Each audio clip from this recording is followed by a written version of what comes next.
നമസ്കാരം. തെരഞ്ഞെടുപ്പ് ഓരോ ഘട്ടം പുരോഗമിക്കുന്തോറും വർദ്ധിത വീര്യവുമായി പടനയിക്കുന്ന സേനാധിപന്റെ വാക്ശരങ്ങളും ശരീരഭാഷയുമായി കളം പിടിച്ചിരിക്കുകയാണ് രാഹുൽ ഗാന്ധി. പ്രധാനമന്ത്രിയുടെ മുഖത്തു നോക്കി അങ്ങേക്ക് ഭയം തോന്നുന്നുണ്ടോ എന്ന് ചോദിച്ച രാഹുൽ, യുപിയിലെ തെരഞ്ഞെടുപ്പിൽ ഇന്ത്യ സഖ്യം 50 സീറ്റിൽ വിജയിക്കുമെന്ന് പറയാനുള്ള ആർജവം ആർജിച്ചത് രാഷ്ട്രീയ നിരീക്ഷകർ കൗതുകത്തോടെയാണ് കാണുന്നത്.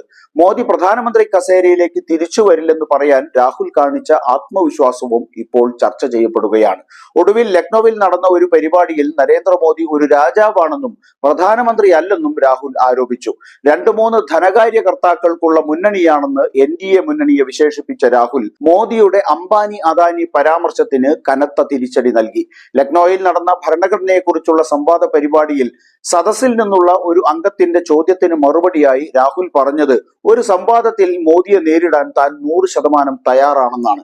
എന്നാൽ പ്രധാനമന്ത്രി സമ്മതിക്കില്ലെന്ന് തനിക്കറിയാമെന്നും രാഹുൽ കളിയാക്കി. സമൃദ്ധ ഭാരത് ഫൗണ്ടേഷനാണ് സംവിധാൻ സമ്മേളനം സംഘടിപ്പിച്ചത്. ഈ സമ്മേളനത്തിൽ ലോക്സഭാ തെരഞ്ഞെടുപ്പിൽ ഭരണകക്ഷിയായ BJP 180 സീറ്റിൽ താഴെ ഒതുങ്ങുമെന്ന് രാഹുൽ ഗാന്ധി അവകാശപ്പെട്ടത് അസാധാരണമായ ആത്മവിശ്വാസത്തോടെയാണ്. നരേന്ദ്രമോദി വീണ്ടും പ്രധാനമന്ത്രിയാകാൻ പോകുന്നില്ലെന്ന് നിങ്ങൾക്ക് വേണമെങ്കിൽ ഞാൻ രേഖാമൂലം ഉറപ്പു നൽകാം എന്നും രാഹുൽ പറഞ്ഞു. നേരത്തെ ഉത്തർപ്രദേശിൽ നടന്ന സംയുക്ത റാലികളിൽ സമാജ്വാദി പാർട്ടി നേതാവ് അഖിലേഷ് യാദവുമായി നടത്തിയ പ്രവചനമാണ് ആവർത്തിച്ചതെങ്കിലും BJPയുടെ ഉരുക്കുകോട്ടയിൽ നിന്ന് BJPയെ തൂത്തെറിയുമെന്ന് പറയാനുള്ള ഉൾക്കരുത്ത് രാഹുൽ നേടിയിട്ടുണ്ട് എന്നാണ് ആ പ്രസ്താവന തെളിയിക്കുന്നത്. രാഷ്ട്രീയത്തിലെ ചിലർ എങ്ങനെ അധികാരം നേടാമെന്ന് മാത്രമേ ചിന്തിക്കുന്നുള്ളൂ. ഞാൻ അതിൽ ജനിച്ചതാണ്, അതുകൊണ്ട് തന്നെ അതിൽ വലിയ താല്പര്യമില്ല.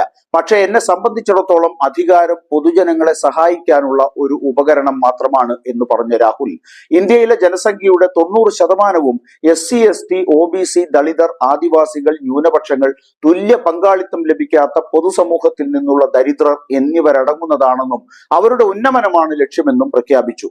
തുടർന്ന് ജാതി അടിസ്ഥാനമാക്കിയുള്ള സെൻസസ് വേണമെന്ന ആവശ്യം ആവർത്തിച്ച രാഹുൽ ഗാന്ധി, രാഷ്ട്രത്തെ ശക്തിപ്പെടുത്തണമെങ്കിൽ സാധാരണക്കാരായ 90% ജനങ്ങളെ ഉൾപ്പെടുത്താതെ അത് ചെയ്യാൻ കഴിയില്ല എന്നും പറഞ്ഞു. 90% ജനങ്ങളും സർക്കാർ ഉദ്യോഗങ്ങൾ, സ്പോർട്സ്, മാധ്യമങ്ങൾ, ജുഡീഷ്യറി എന്നിങ്ങനെ തൊഴിൽ മേഖലകളിലേക്ക് ഉയരുന്നില്ലെന്ന് വന്നാൽ നിങ്ങളുടെ രാജ്യം സൂപ്പർ പവറാണ് എന്ന് പറയുന്നതിൽ എന്തർത്ഥമാണുള്ളത് എന്ന് മോദിയുടെ അവകാശവാദത്തെ പൊളിച്ചടുക്കിയ രാഹുൽ ഗാന്ധി, ജനസംഖ്യയുടെ 10% ഉപയോഗിച്ച് രാജ്യത്തെ മഹാശക്തിയാക്കാനാണ് നിങ്ങൾ ആഗ്രഹിക്കുന്നതെന്നും ആരോപിച്ചു. പ്രധാനമന്ത്രി ഭരണഘടനയെ ആക്രമിക്കുകയാണെന്ന് ആരോപിച്ച രാഹുൽ, മോദിജി പ്രധാനമന്ത്രിയല്ല രാജാവാണ് എന്നും കളിയാക്കി. അദ്ദേഹത്തിന് മന്ത്രിസഭയുമായോ പാർലമെന്റുമായോ ഭരണഘടനയുമായോ യാതൊരു ബന്ധവുമില്ല. 21ാം നൂറ്റാണ്ടിലെ രാജാവാണ് അദ്ദേഹം. യഥാർത്ഥ ശക്തിയുള്ള 2-3 ധനകാര്യ വ്യവസായ ഭീമന്മാരുടെ മുന്നണിയാണ് അദ്ദേഹത്തെ താങ്ങി നിർത്തുന്നത്. തന്റെ പ്രസംഗത്തിനൊടുവിൽ താനും പ്രധാനമന്ത്രിയും ഒരു സംവാദത്തിൽ പങ്കെടുക്കണമെന്ന സമീപകാല നിർദ്ദേശമടക്കം 3 ചോദ്യങ്ങൾക്ക് രാഹുൽ ഗാന്ധി മറുപടി പറഞ്ഞു. ആരുമായും, എന്തിന് പ്രധാനമന്ത്രിയുമായി പോലും സംവാദത്തിന് ഞാൻ 100% തയ്യാറാണ്. പക്ഷെ പ്രധാനമന്ത്രി എന്നോട് സംവദിക്കില്ലെന്ന് എനിക്കറിയാം എന്ന് പറഞ്ഞ രാഹുൽ ഗാന്ധി, 10 വർഷത്തിനിടെ ഒരു പത്രസമ്മേളനം പോലും നേരിടാൻ ധൈര്യം കാണിക്കാത്ത പ്രധാനമന്ത്രിയാണ് മോദി എന്ന് പരോക്ഷമായി സൂചിപ്പിച്ചു. എന്തായാലും തെരഞ്ഞെടുപ്പ് 4ാം ഘട്ടത്തിലൂടെ കടന്നു പോകുമ്പോൾ എല്ലാം തികഞ്ഞ ഒരു സൈന്യാധിപനെയാണ് രാജ്യം രാഹുലിൽ ദർശിക്കുന്നത്.